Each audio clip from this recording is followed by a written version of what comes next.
Let's get to it, Jane. Okay. You ready for me? Yes. You sure?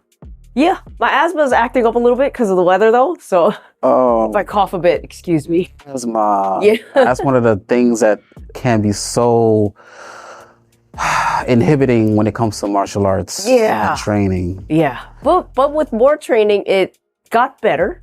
So I don't tend to I have never thrown up on the mat before, and luckily I haven't done it still. But yeah, it's helping getting my lungs stronger. Huh. Was there a story that relates to your asthma in regards to martial arts? Yeah, it was in college. I caught tuberculosis, and yeah, my parent we went to specialists and everyone thought it was like pneumonia Oh, or bronchitis, but we went to a Korean doctor. He just listened to my lungs and he's like, no, that's tuberculosis. And I was put on steroids, which is actually the wrong thing to do. But that's what the American doctors suggested because they're like, TB, there hasn't been a case in the US for 100 years or something. uh-huh. But for Asian people, it's very common. Okay. So I went to Korea I had to pull out of school. I went to Korea for I was there for a week, and then the CDC called my parents and was like, "Oh, she got tuberculosis. You got to come right back, and we got to put her on the heavy duty medications." What age were you? I was about 18, Okay. I think. So I came back to the U.S. Actually, since we were in Korea and the medication is free over there if you're a citizen, we stockpiled all of this tuberculosis medication, came back, and I was on it for about a year. And it's a lot of medication. It's like 10 pills in the morning, 10 pills at night. And it's really strong. So you can't drink, you can't smoke, nothing, or your liver will shut down. I mean, that's a good benefit. Don't drink. Look, don't I didn't smoke. do that stuff anyway. Yeah. But yeah, it was about, I would say almost 9 months to a year I was on the medication.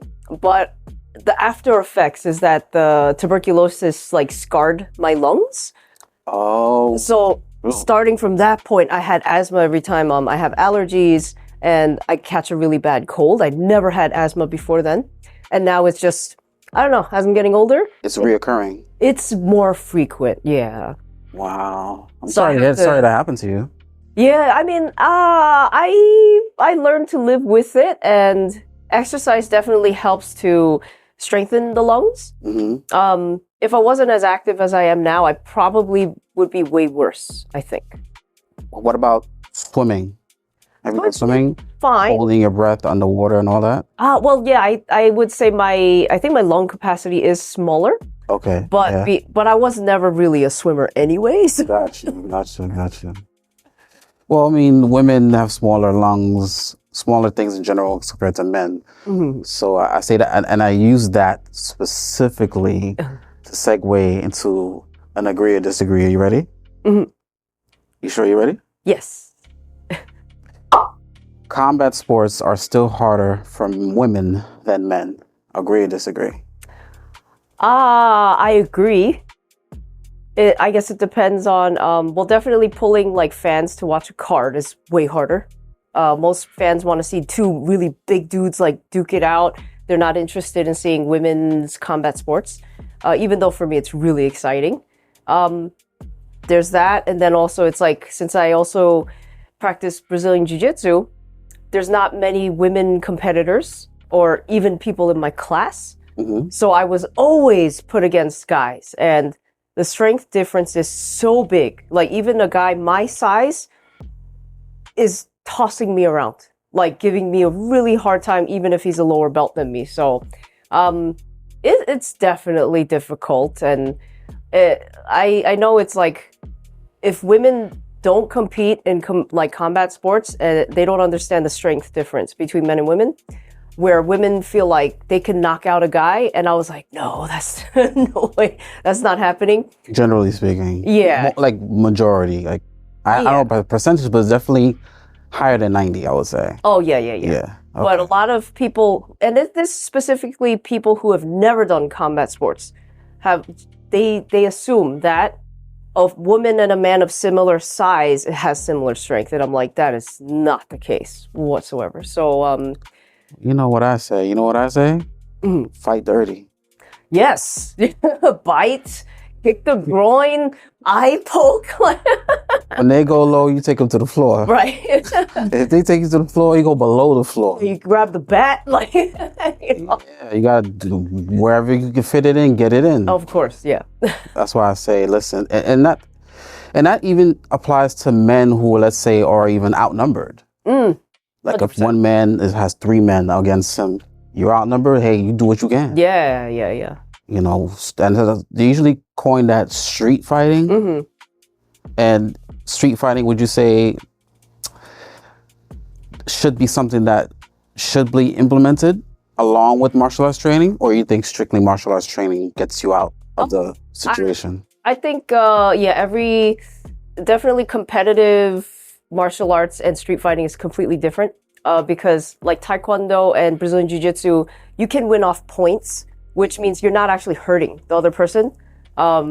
Because like Taekwondo sparring is just like, you're like kind of like just kicking like the chest guard or the head. Yeah. You're not necessarily looking for a knockout. But on street fighting, it's like do or die, you know? It's either you get the opportunity to run or you really hurt the other person. So I think there should be like straight up like street fighting type classes, which there are, but it's hard to spar that because it's Right. it's more like an MMA course, and not everybody wants to try to do that. But even in MMA, it's just your body. Mm-hmm. When in MMA, you still have rules. Right. But I think when it comes to, let's say when you're in the street, you just do whatever you can, along with the martial arts that you train. Yeah. Right. But you just can't bring the street into the actual construction or the regulations of said whatever art or school or competition. Right. Okay. I could see Jane coming up with a street fighting class. I've never actually been in a street fight before. You never actually? Never. Not even one time. Ironic, but I'm not going to tell you to get into one, but hey, you know, a bucket list, right? maybe. I mean, I have pretty bad road rage, so Oh, see that road rage until you. control that. But listen, at the end of the day, you get in it, you can fit it in. Survival, right? Mm-hmm. My next agree or disagree. Ready? Yes. Stunt performers deserve more recognition than actors. I would say Ooh, agree or disagree. because Which one? of Stunt performers deserve more recognition than actors. more, no. So I would have to disagree. But they deserve just as much. But more, I can't say more because it's the principal actors that are pulling in the fans. Not many people know of like a lot of stunt performers. So Should they? They should definitely, because stunt performers are athletes, like 100% athletes. They do the dirty work so that the principal actors don't have to get hurt. Yes. Stunt performing, you are there to get hurt. So to look pretty is not a stunt performer's job. So It's funny because the stunt performers get paid way less than the principal actors. yeah, at most. I mean, so like it depends on the stunt they're doing, but if you're doing a fall or a fire burn, things of that nature, per time you do it, even in rehearsals, per time is $1,000. So in a couple days, you can make a lot of money, but of course, that's nothing compared to like a contract that an actor has, which is like hundreds of thousands of dollars, possibly. But I guess until stunt performers are more known and they can start pulling in fans to the movie theater, that's when they should get more recognition from than principal actors. But since that's just not happening now, I can't. I wish, but for now, I don't see it happening. I see it. Thinking about it, I don't see that really happening ever. Mm-hmm. Because some performers are behind the scenes. Yeah. They're in the credits. Right. I don't think a stunt performer being out there, being in a trailer, will ever be a thing to bring fans to watch a movie. Yeah. You think I'm on that? You think I'm on point with that, or? Oh, it's true, 100%. So then I really like there's more principal actors that are training so that they could do their own stunts. Those are the actors where I respect so much, especially if martial arts is not in their background. I respect that so much because it's a scary thing to jump into stunts if you have no experience whatsoever. I think there's like I can't even say his name, but I see his face in my head. But he's like a really huge stunt guy. He was in John Wick 4. That's exactly I was just about to ask you about John Wick with Keanu Reeves. Yes. How I think he does a lot of that training and stunts. I'm not sure how much of the stunts he does. However, I was just about to ask you, an actor like him, he actually took the initiative to say, I'm going to learn these things and learn those things. Yes. Yeah. Yeah. That's like, even Scarlett Johansson like trained to do like Black Widow. She didn't do like the flips and stuff, but I think she did some fighting a little bit. Okay. But like Keanu Reeves, he's like training Brazilian Jiu-Jitsu. He also is the stunt driver in his own scenes. He does all his stunt fighting, but he doesn't do stair falls and he doesn't do falls of any type. Because those are brutal. And he's also got into like stunt fighting pretty like later in life. So and he's probably contracted to not do those things too. You have to protect the asset principle. You can only take you so far. That makes sense. But like actors like Joe Taslim, the Mortal Kombat cast, they're like they do their own fights, and that's my biggest dream, is to be in a movie like that. Even with a no face like stunt actor, that would be my dream. I would love that. Well, since you mentioned that, what's a show or movie you've been in so far as at any actor, any position or any role? So speaking roles, it's mainly Joe Grant that gave me all of my speaking roles, to be honest. Shout out to Joseph C. Grant Jr. Definitely. I have him to thank for everything. The movie you did was Foolsdale. Yes. That's what I'm talking about. Put some respect on that name and title. Yes, definitely. It is such a funny film. I can't wait for it to come out on streaming services for everyone to see. Yeah. But yeah, he's given me all of my speaking roles. Other than that, I've done a lot of background work, just as, somebody passing by in the background. But I also a dead body. Yes. I'm waiting for that movie to come out too. That was one of the first, like when I first jumped into acting, I played a dead body, and that was a lot of fun, actually. I can imagine. It's like next step after that is playing a zombie. Yes, I did do that. Yeah? That movie didn't come out yet. Okay. That one is called Trump Apocalypse. It's a comedy. Yeah. I'm still waiting for that one to come out too. We were on a rooftop and we're just chasing around a couple of people. It was an independent film. Okay. So once that comes out, I'll be promoting it on social media. Okay.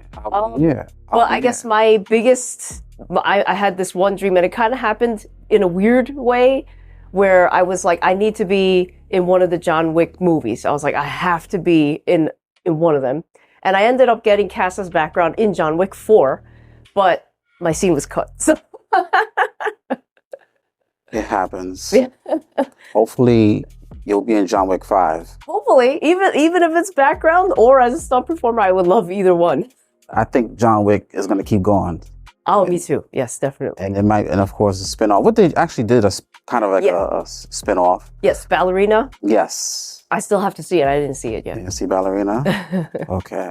So going back to Foolsdale, how did the director and writer reach out to you, or did you reach out to him? How did that come about?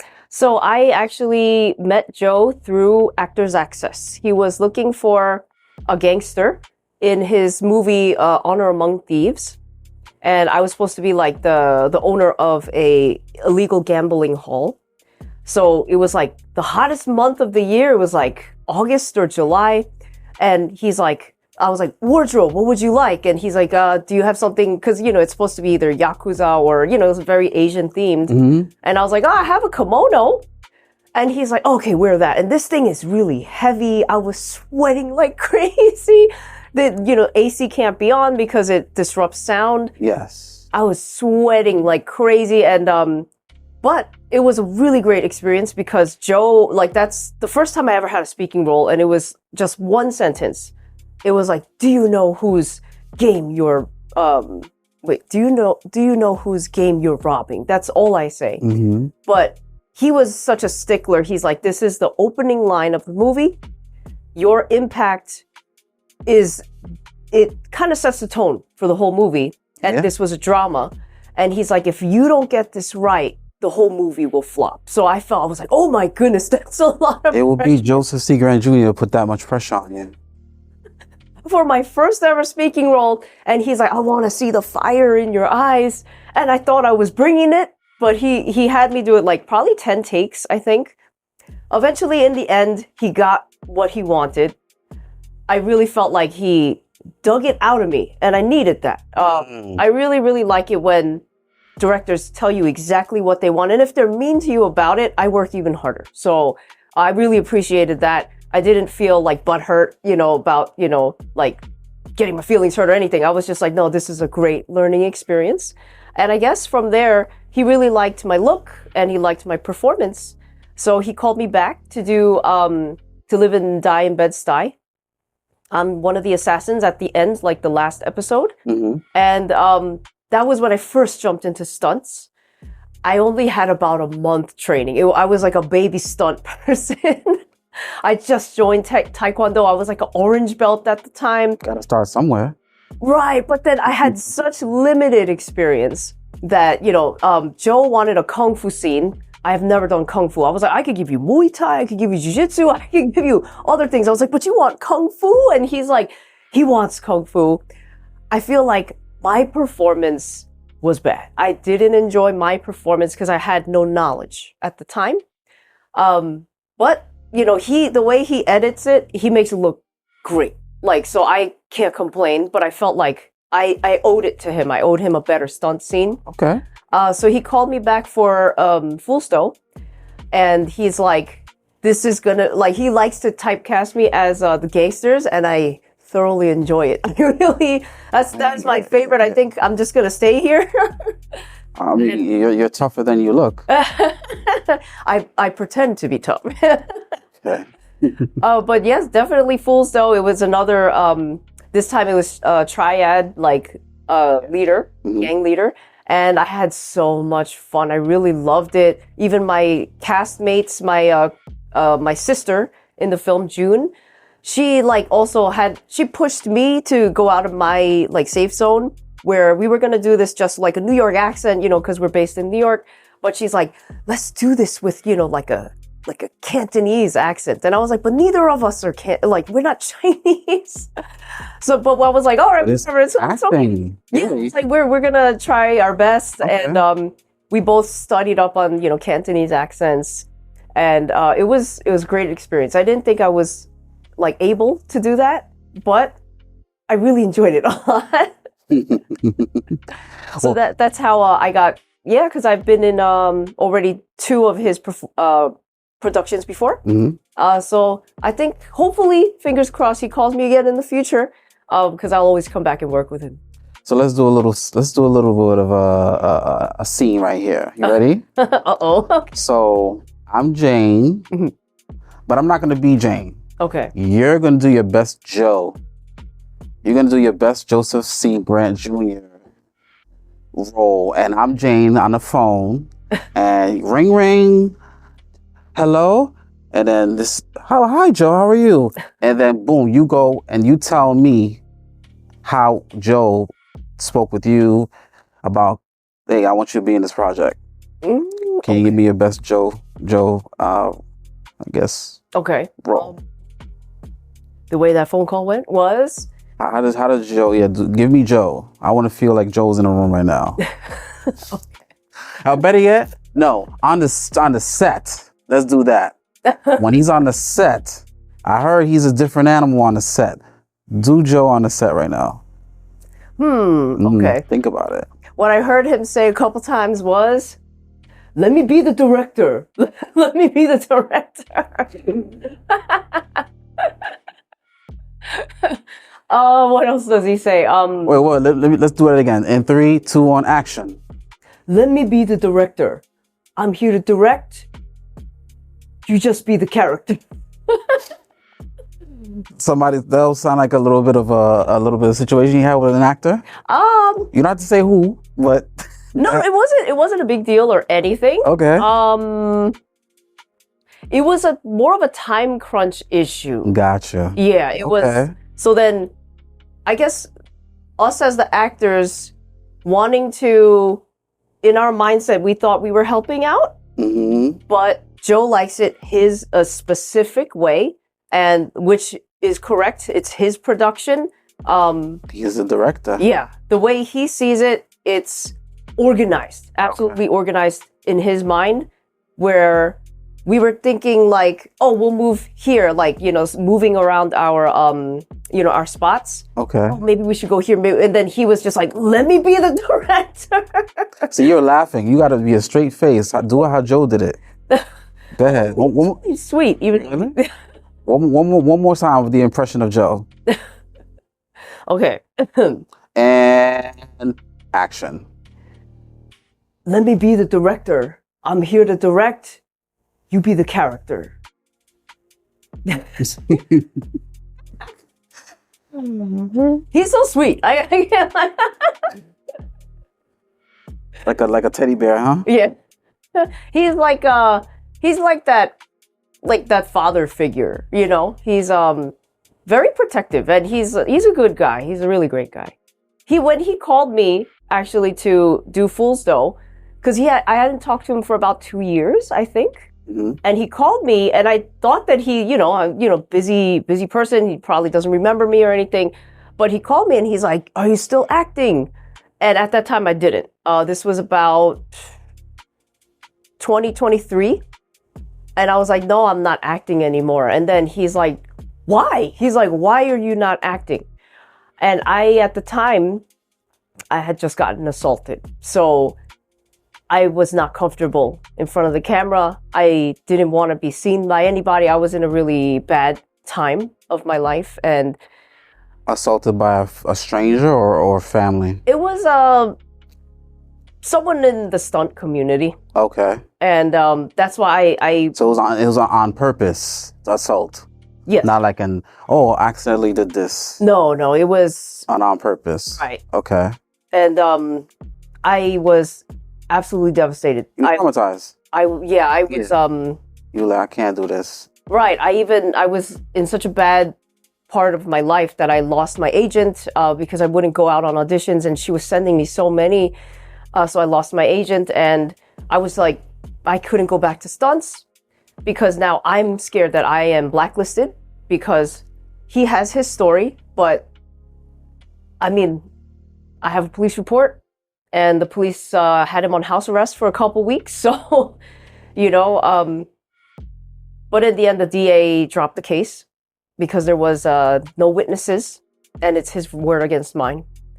And I was like, I'm blacklisted. I can't break into the industry. And I had just trained for 4 months.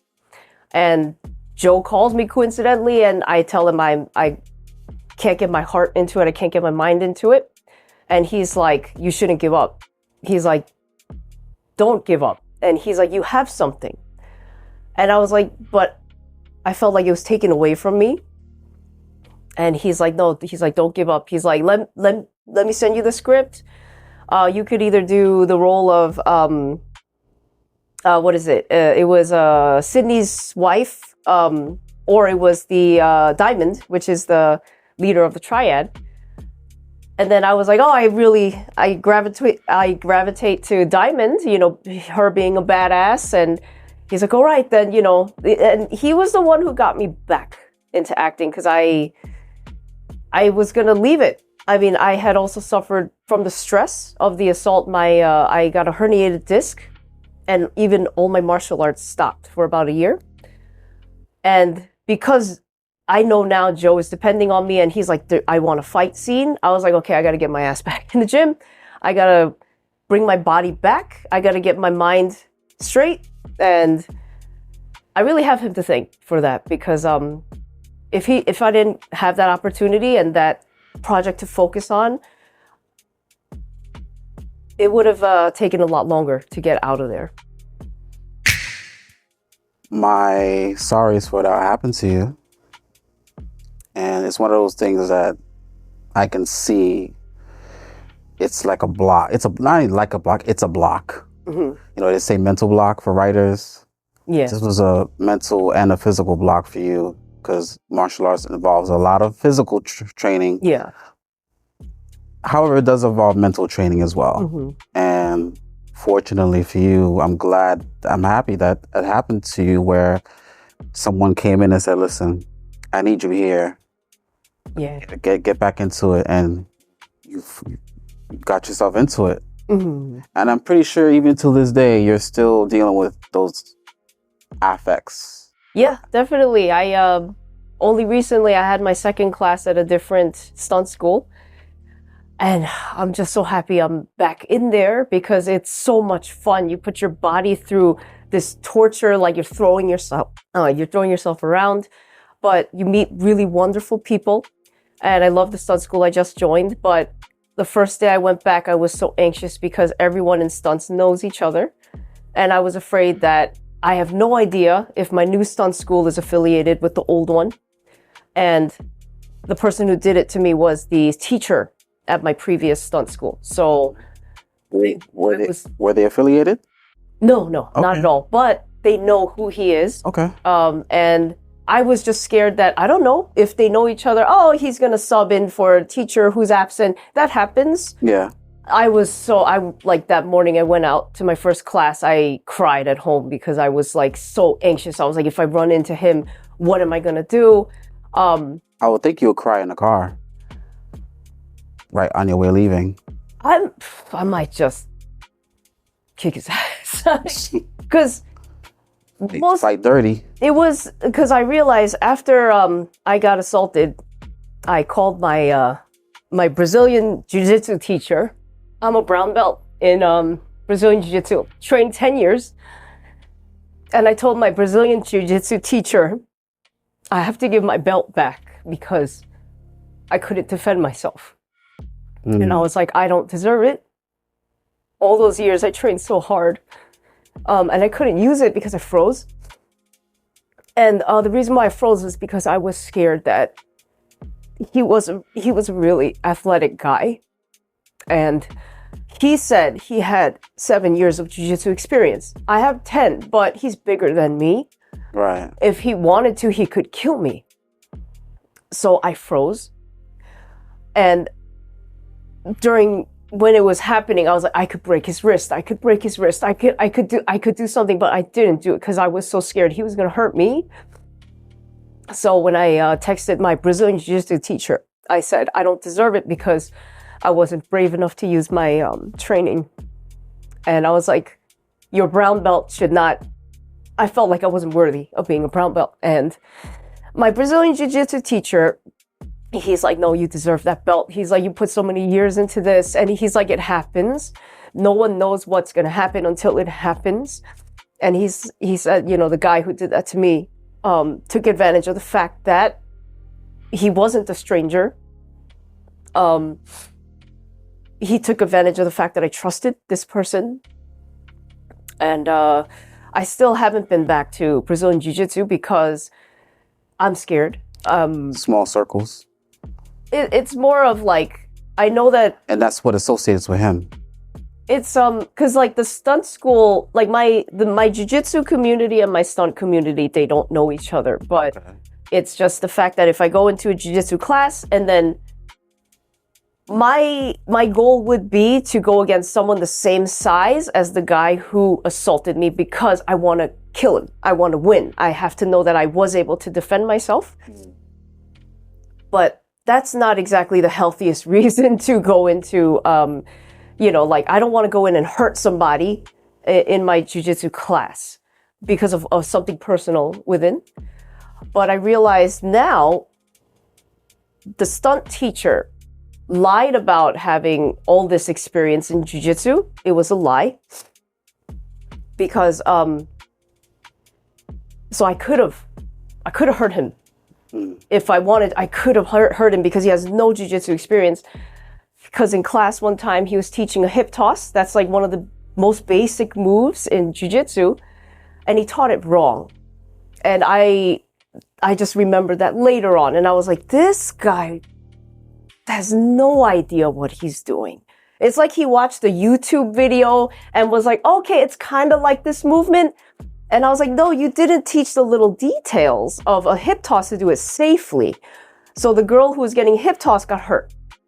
Oh, okay. And I was like, once that came into my mind, I was like, this guy lied about probably most of his martial arts experience.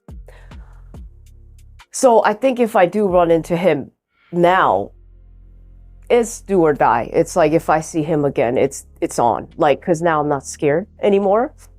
And I know for a fact he doesn't have any experience like I do. So we'll see the day when it happens. We'll see. So what I'm seeing is it's many things happening at once. It's number one, it's frustration that I could have, but I don't know because I froze.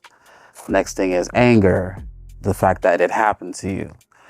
And then next thing you know, the next emotion is, are you kidding me? This guy didn't know this. Yeah. And then another one is shame because you wanted to give the belt back to your teacher. So what I can say to you is this, Jane Kim, is that when it comes to your belt, that's about you and no one else. Yeah. Acquiring the status of that belt is only about you, has nothing to do with I can beat this person or I can beat that person. Yeah. It's really about you, because no one else can step into Jane's body and say, I'm gonna get this brown belt. Only you can do that. Mm-hmm. So I do understand about giving the belt back, but if I were a three-way call, I would say, Jane, what are you doing? No, that belt is about you and you alone. It's not about beating somebody else. It's not about losing. It's just about how you achieve this and you achieve this knowledge. Because martial arts is not just about fighting, it's about knowledge. Mm-hmm. And the reason why I say this is because I'm also a martial artist and I'm also a black belt. So I have experience and I've actually taught. Mm-hmm. So in Muay Thai Taekwondo. Mm-hmm. So I learned with the WMAA, World Martial Arts Association. Yeah. So martial artists to martial artists. Yeah. That belt was only about you. Yeah. With that being said, I'm sorry that happened to you. And I know revenge is on that list. Revenge. Bro, know what they say about revenge, right? You dig two graves, not just one. Because you have to take the bad with the good. The good is I get my get back. But the bad is possibility that you may go down too. Yeah. But I'm not saying don't do it. I'm just saying if you need help, just let me know. If you need help, I know who to call. And this is why I think men and women should learn how to defend themselves. 100%. Yeah. Yeah. So it doesn't really make sense to ask you. Women should learn martial arts. Yeah, at early ages. Everybody you agree with needs that? To learn. Yeah. And it's not even gender; it's just everyone. Yes. Yeah. Okay. Getting married at 21 is too young for almost everyone. Agree, disagree? Agree, 1000%. Not only getting married at 21, but having 14 kids? 4. 4. Oh, I added a 10. I'm sorry. And I'm pretty sure all your kids know some degree of martial arts, or? Yes, my older 3 are all black belts in Taekwondo. Yeah. Yes, my youngest got to her purple and then she decided to quit. So now she plays badminton. Okay. My older, it's not for everybody. Yeah. Hopefully. I do hope they do go back though. Or take boxing. I love boxing also. My older son also did Brazilian Jiu-Jitsu for about a year, but it wasn't for him. Brazilian Jiu-Jitsu is the most practical martial arts for real-world situations. Agree or disagree? Disagree, because I would never fight on cement. You'll just hurt yourself really bad. I honestly think boxing is better because... For real-world situations? Right. For me, at least, if you can just tag someone and run as fast as you can, I would think that that is the best. I mean, unless they're hurting somebody with you. Like, if it's just one-on-one, you versus a person, just tag them quick and just run as fast as you can. But it's like, if they're hurting somebody, then, okay, then you gotta take a crowbar and everything. But it's like, to have hands, you stun them. Even though I've never been in a street fight, but I can only imagine that at some point it keeps distance away from you with that person. And then if it comes to it close enough, then yes, you take the back, you choke them out quick, and it's done. But what about Krav Maga? I've never taken Krav Maga. I don't even really know much about it, but what I've heard is that they basically, the surroundings also, like anything's a weapon, grab the camera, swing the camera. Pen, like John Wick. Yeah, like spatial awareness. A pencil. Right. With a pencil. One day I could see you using a marker. Or a chopstick. Or better yet, how about this? A drawing pencil. Oh, those are lethal. Like a lead pencil? Oh my God. Yeah, give you a little stabbing plus, give you a little bit of a poisoning from the lead, which you also use for your drawing. Yes. Correct? Yes. And I would definitely want to see a drawing of yours, either on social media or in person. I forgot to bring my portfolio, but in my Instagram, I have a bunch of my my drawings. Shout out that Instagram. The only one / Jane. Underscore? Underscore, yes. Underscore Jane on Instagram. Repeat that one more time. The only one _ Jane. And we can see your drawings. Yes. With the lead pencil? Yes. Is this before you stab people or after you stab them and use them? Both. Okay. So I'm talking about. What's the most prominent thing you've drawn so far? I like to do portraits, honestly. I'm more of I want to do comic books, like mangas, and I want to publish on Webtoon. I have my first episode all drawn and painted. It's all ready to go. It's just not posted on Webtoon yet. Y-E-T. Yes. Soon to be at some point in time. Yes, hopefully within this year, I will post that. But yeah, I come up with these wild stories because I have a crazy imagination. I already know. And I just want to, I want to bring that to life more than writing it, because I'm not a great writer. So I would rather just illustrate it and then have it that way. And right now, Webtoon is the way to go. A lot of Webtoons have become into Korean dramas, if they're popular enough. And that's kind of a goal. That's my next goal that I'm trying to chase after. Which one's scarier for you? Stepping into a martial arts competition, performing a stunt, or starting over after a major setback? Stepping into a martial arts competition. Stunts, even if it's a crazy stunt, I'll do it. I'm willing to do it, especially if someone depends on me. I will do it. Rebuilding after a setback, it's happened a couple times in my life, especially after the assault. At some point I was suicidal, but I couldn't. I can't just end things because I have my children that depend on me. Also, before that even happened, I was in an abusive marriage for a very long time. So on top of getting assaulted by a person, allegedly, you were in an abusive marriage? Yes. Okay. And that marriage was so abusive that when I was driving to work, I would drive on the Whitestone Bridge. Okay. And I was just like, I should just drive right over it. Just drive over off the bridge. Yeah, I was like, I should just do it. But I was the only one who protects my kids, so I couldn't even do that. And so rebuilding is not scary. I've done it before. I've never done a martial arts oh no, that's not true. I did do 2 jiu-jitsu competitions, and that was really nerve-wracking. I don't want to do that again. Is it because of the trauma? No, the competitions I actually did when I was starting out Brazilian Jiu-Jitsu. Okay. All of my friends were going out and they were killing it. They were smashing people. They were just like getting golds and silvers. So you got jealous? I was like... Wasn't you a little bit of jealousy? No, not jealousy, but I was envy? like...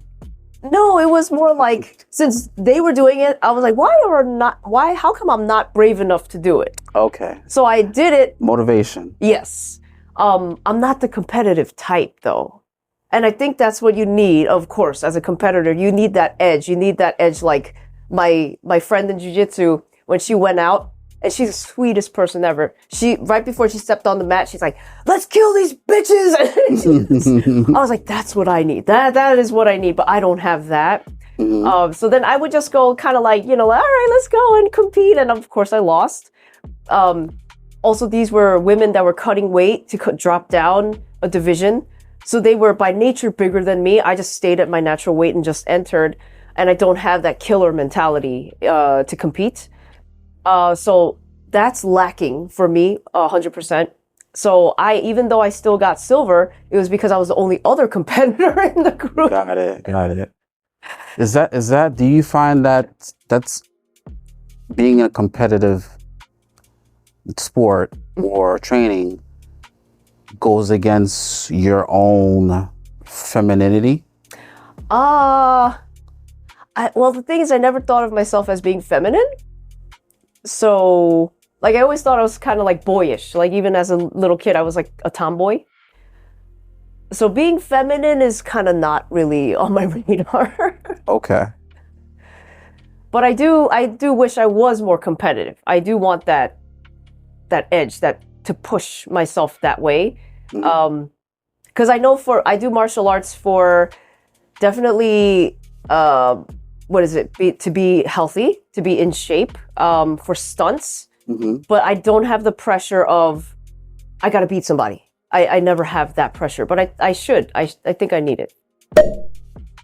Is the word femininity or feminine something that's, you said it's not a radar for you? You're just who you are. Yeah. Does that killer mentality, does that conflict with being nurturing to your children? Because people also, they associate femininity with being nurturing. Being a competitive, wow, I gotta win, they tend to say that's more masculine. This is what they say. Whoever they are, I have to say they. Is that something that you feel like, that doesn't apply to you? Yeah, it doesn't. When it comes to your children, being nurturing, and I have to have this killer edge and being in competition in martial arts, because you already said that femininity doesn't really apply in your mind. Yeah, it's I've never pushed. I'm not the type for my kids to be like, oh, you have to be the valedictorian in every class. Oh, you have to be the best badminton player. I never had that either. I don't do comparisons, only because as a kid, I understand what that feels like, being the kid being compared to their peers from the parents. And that is a horrible feeling. Not that my parents did that to me specifically, but I would see my friends go through that, where the moms especially were just like, oh, my kid goes to this academy. Oh, and it's a nasty thing to see, because now kids that are not enemies kind of have to be enemies because your parents are comparing each other. So I'm not that type. I never want to put my kids into that feeling. I'm more of, I try to push you where you're unique. I don't want my kids to be similar to anybody. I just want them to love what they love, and I'll push them in that direction. And you are nurturing to them. Yes. In that kind of a way. Yeah. Okay. Parents today overprotect their children. Agree, disagree?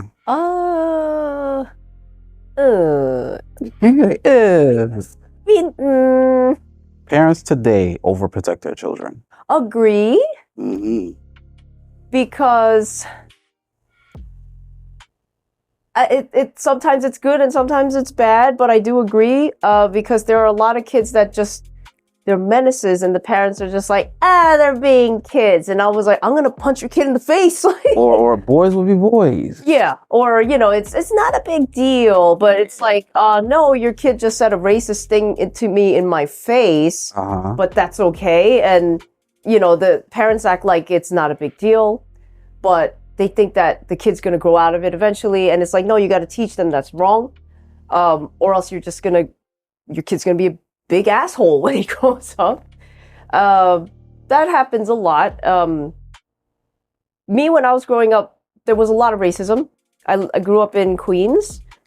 And even though my elementary school was a bunch of different ethnicities, like a lot of Asians, a lot of Hispanic, there were some, African American kids, a lot of, I would say like Eastern European kids. Yeah. It was like a mishmash, but it was always the Asian kids that got picked on. Yes. We would always hear we would hear chink, whatever, all the time. So I kind of got used to that growing up. But my kids growing up, they live in my kids go to a very minority ethnic school. There's a lot of Muslims, there's a lot of Indian, a lot of Chinese, a lot of Korean kids in the school. And it's like, I wouldn't expect to hear racism because it's all minorities in school.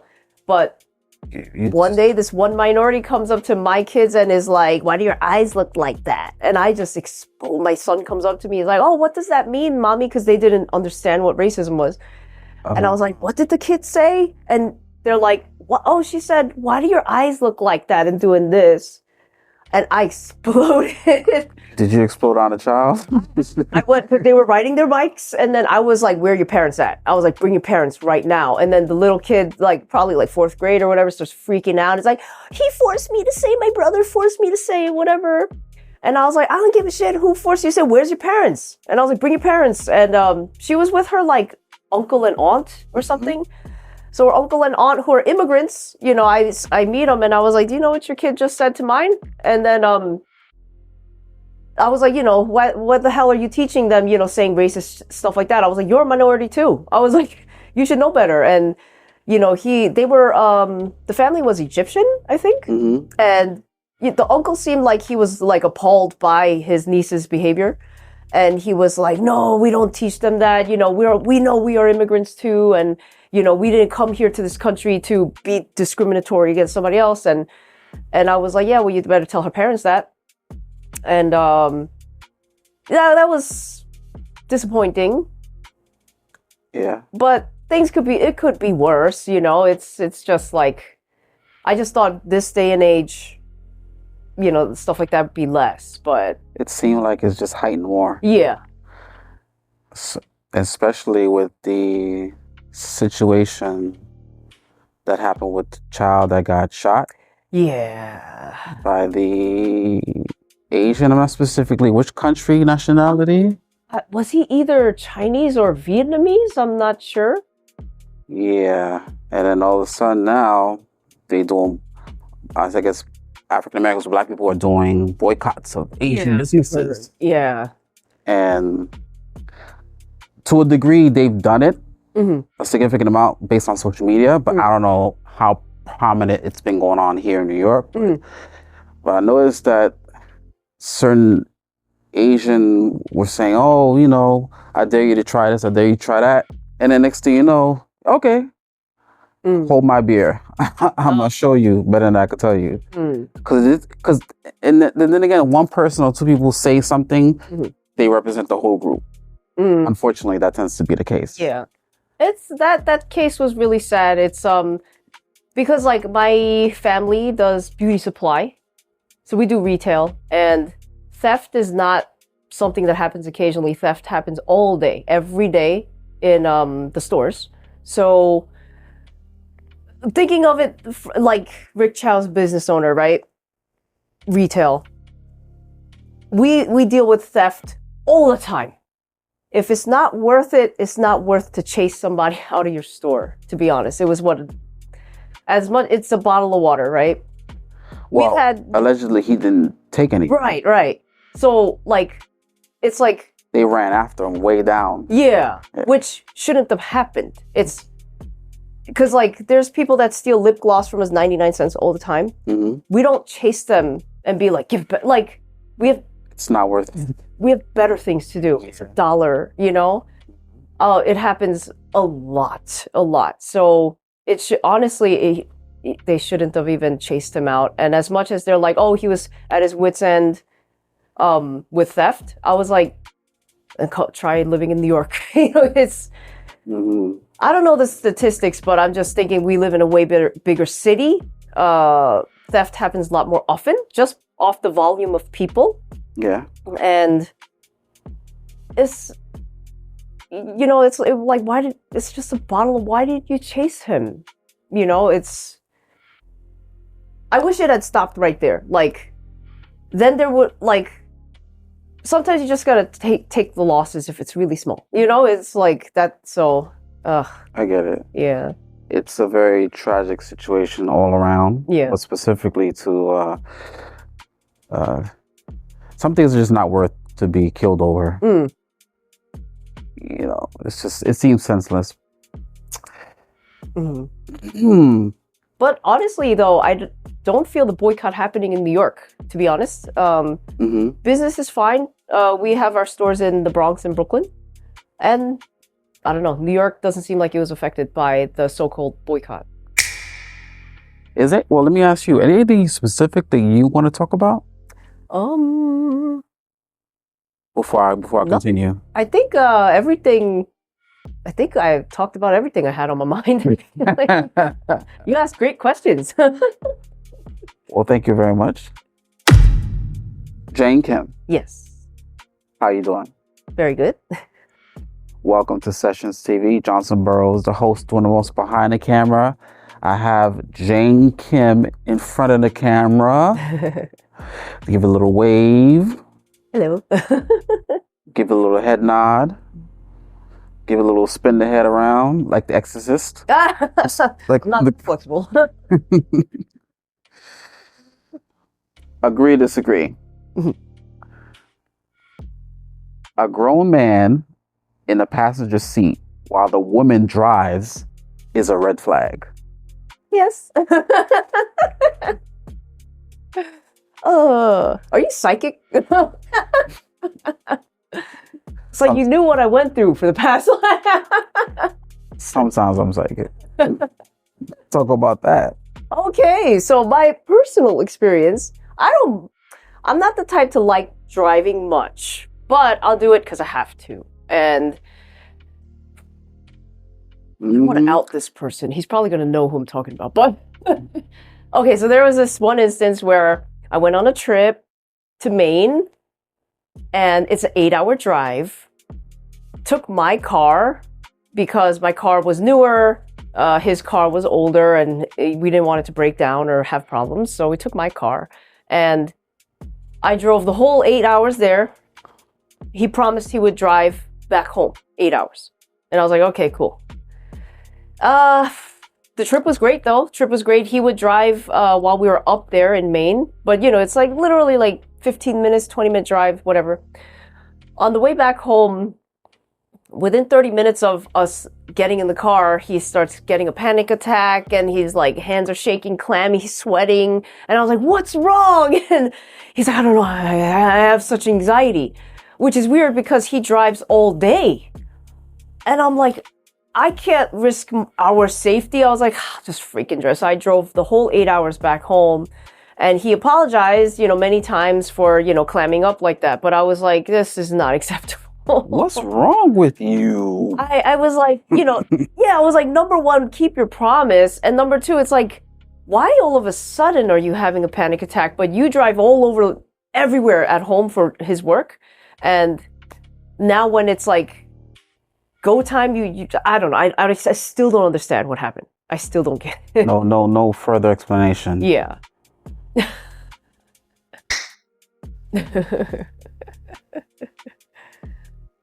But yeah, maybe because it's like I don't really like to drive much. I would like for the guy to drive. Mm-hmm. But that's my personal thing. I know a lot of women like in my family that they prefer driving. Mm-hmm. So, that's cool. But I don't, just me personally, I would like if the guy drives. Okay. Agree, disagree. Mm-hmm. For a woman, never let a man cook for you on a regular. Oh, I disagree. He better cook. On a regular. Oh, every day. So you're not going to cook either? Oh, I cook all the time. So if he cooks, I'm probably still going to cook anyway. Okay. But the fact that a man cooks it's one of those things where you don't have to say it. That's what I wish I had. As bad as this sounds, I wish the guy I'm with is psychic. So he knows what I'm thinking.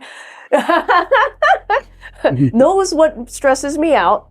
And then if he, if I come home and I'm like, oh crap, I gotta cook, but there's food already, I would be so thankful. And that doesn't mean I'm gonna get lazy and be like, oh, and I'll be like, oh, I'm gonna make him something too, like on a different day. So a guy that cooks is definitely marriage material. Okay. Agree, disagree. The hardest part of being a man is that no one checks on him. Agree. Okay. Because I have 2 sons. Yeah. And you have sons, it hits different. Yeah. If I didn't have sons, I probably feel differently. But I have 2 sons, and I worry for them. Mm-hmm. And the way I raise my sons and daughters are different because I have 2 girls, 2 boys. Where my daughters, I'm like, you better find a guy that does everything for you. He knows how to fix houses, clean, fix your car, pick you up, drives for you, all those things. And for the boys? And for the boys, I'm like, you better find a woman that does everything. No, I guess it would be the same where it's like, so I feel like I'm being unfair to my sons. Uh-huh. Where I'm just like, you better know how to fix the house, plumbing, you better know how to, all of these things, you better make a lot of money. Because I know my experience dating, and I don't want I want my sons to also find a great girl that won't take advantage of them. But that factors into finances, because a lot of women take advantage, say, I want to be with you, then they're not with them because they like them, they work with them because of money. Yeah. So that's what I think a boy should find a girl who does everything. I'm not saying everything. She don't gotta do the roofing and stuff like that. I'm just saying, just have this a good reciprocation. Right. Of course. Yeah. And that's where it's like, I worry because I'm like, because we all have our roles to what we do. Yeah. Like, I hope my kids are smart enough later that they can tell when someone's using them immediately, and then they can just drop that person and find someone that really does appreciate everything that they do. Because I know the way I am, when I'm with somebody, I give them 1,000%. I cook every day. I buy them stuff. I take them to premieres, and I'm with them all the time. And then if I know I am that way, I hope that they find someone that works just as hard in a relationship for them. Mm-hmm. But that doesn't mean that they can just be lazy and expect that of their girlfriend or boyfriend. They also have to reciprocate 100%. My daughters also. But I guess I do feel that, I don't know, maybe I'm naive, but I feel like girls have a tendency more to want to try to take care of a guy because it's kind of taught to us to be that way. I guess maybe not so much nowadays. Yeah, I think depending on the culture. Yeah, the culture. It's definitely the culture. But because I'm Korean, men are not taught to take care of women. Yeah, at all. So I really want to teach my sons to not be that way. Take care of each other. Yeah. Both of y'all. Mm-hmm. Gotcha. Athletes. Mm-hmm. Agree, disagree. Athletes should abstain from sex before competitive events. I have no idea. disagree.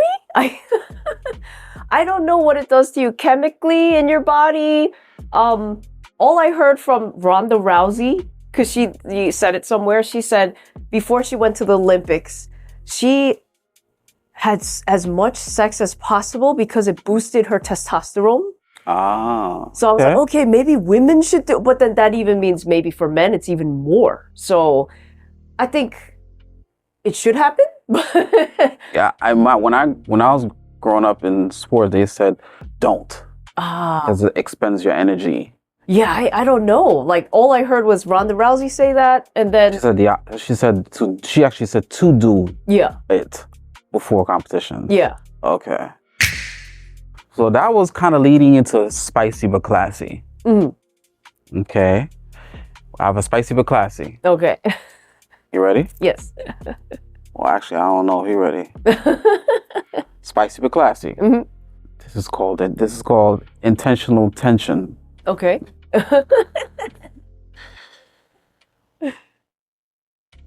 Women who shop at Whole Foods have organic pussy. No. Not at all.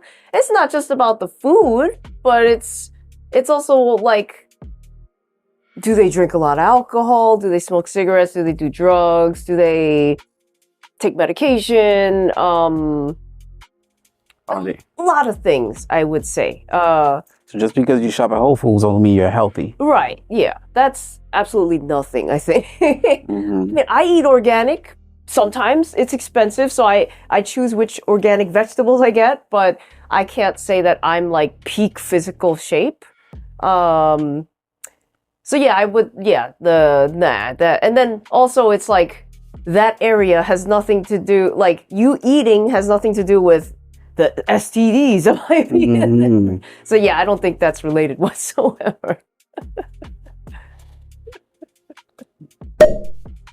All right, we're gonna move on from spicy but classy. Trying to be liked by everyone is how you lose yourself. Yes, 1000%. Because I would say most narcissists are like that. They want everyone to think of them as a certain way, while screwing over everybody privately. And then I also like people that are really unique. Like they have very interesting, like niche interests. It just, I would also like to be that way too, to have very niche interests. It just makes you so different from somebody else.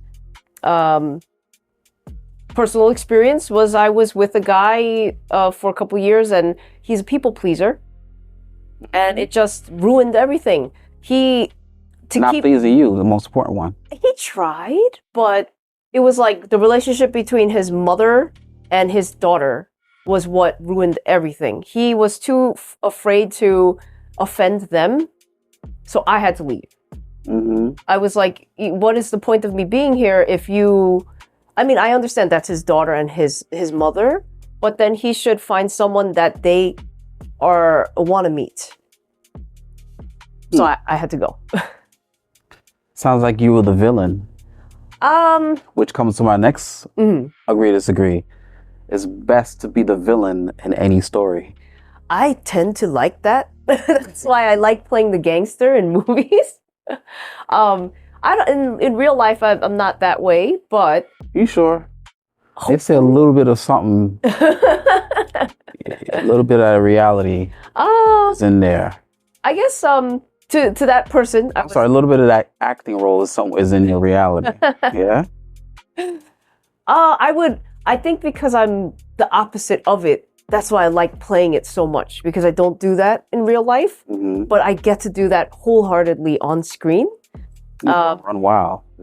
But it depends on the person. For me, the person that I had dated, I eventually became the villain to him, because I decided to grow backbone and not take what he was doing behind my back anymore.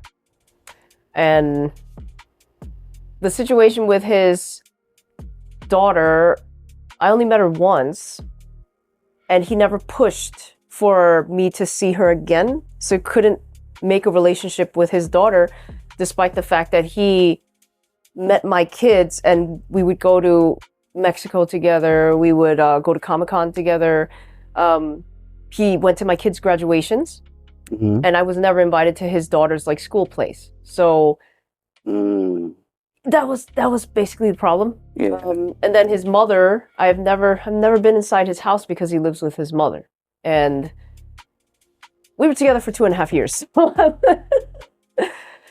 So he just wanted me to be more patient, and he's like, eventually it'll happen. And I was like, in 2.5 years, if it hasn't happened now, it's never gonna happen. And I was like, I gotta leave. It's not like you were a placeholder. That's what I told him. Just something to do at the moment, not take you seriously, to do more than take you to the next levels. Yeah, and he's, so in his eyes, I am a villain, I would think, but It's better to be the villain. yeah, and that's okay. I'll accept that. Yeah. Playing the villain in any story. That's Jane. Why are actors not ugly anymore? I actually don't agree with that statement. I think lately a lot of like kind of normal looking actors are being pushed out more. I know everybody's taste is very different, but I feel like the classic 90s bombshells or like the early 2000s, they were like really beautiful back then. And now it's like, I don't know, I'm not a fan of Sydney Sweeney, but she's everywhere. She's like in every movie. She's in Euphoria.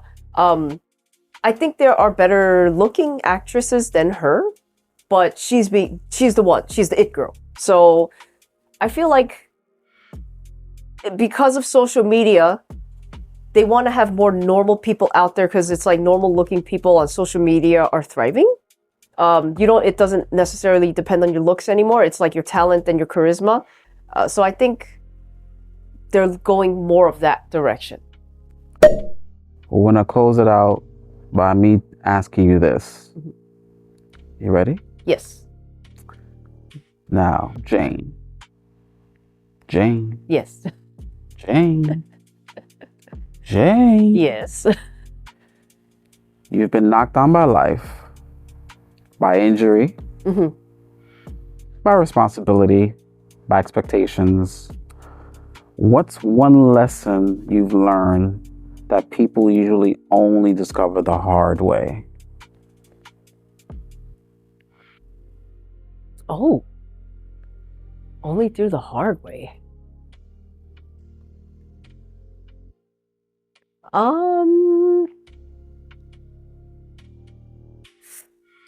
I guess, I don't know. For me, it's like, I don't know how to explain it either, but for me personally, I realized I'm really stubborn, and I didn't think I was. I don't give up despite injury, despite having 4 kids to raise, limited time. I don't give up despite the fact that I got assaulted and most likely is blacklisted from the stunt community, but I'm not sure. I think when people, they learn it the hard way because they get hit with a shit ton of bad luck, bad situations. They should keep going and never give up, but they give up. And then later on in life, they're like, oh, I couldn't accomplish this because of that. I couldn't accomplish this because of that. And I feel like that's the hard way. As hard as it is, you either return to it or you keep going, because you will eventually hit your goal and you'll surpass it. I never thought that I would get my black belt in Taekwondo, because I had gotten assaulted right when I was at blue belt. And I was like, forget everything. I'm not a martial artist. I have a herniated disc. I can't do it anymore. But other things aligned after that where I was like, I'm still capable. I can do it. It hurts because of my nerve was on fire. My leg went numb for a year. But through rehab, it came back. And I'm even a better martial artist now than I was back then. And it's like, you just can't give up. Like, be stubborn. Like, don't ever give up. And a lot of people don't want to keep going. So they lose their dream. And I feel like that's like the worst thing you could do to yourself. Talk your shit, Jane Kim. Jane Kim, talk your shit. Where can we tap in to find you? Content, work, any of that? TikTok is my biggest one.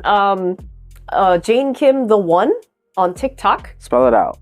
Jane Kim, JaneKim, the THE1ONE on TikTok. I used to make food videos. That's how I got big on TikTok, like a micro influencer over there. But now it's mainly acting and just like slice of life type of things, like little funny things that happen daily. Instagram is the only one underslash, right? Underscore Jane. That one is mainly kind of acting stuff and maybe a little bit of art stuff. I am on YouTube, but it's very small.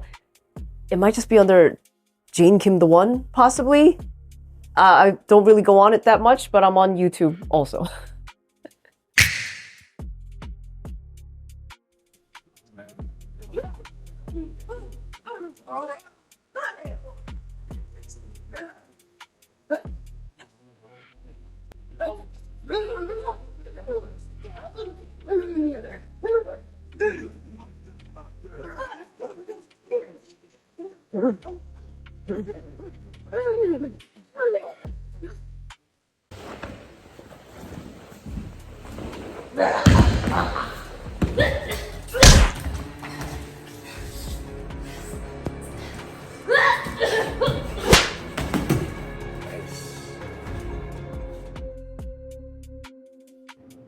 Do you have any idea whose game you're robbing? Bitch, do you think we care? Johnson Burrows, host doing the most behind the camera. Yep, and in yep. front of the camera, we have... Jane Kim. And we are out. Bye.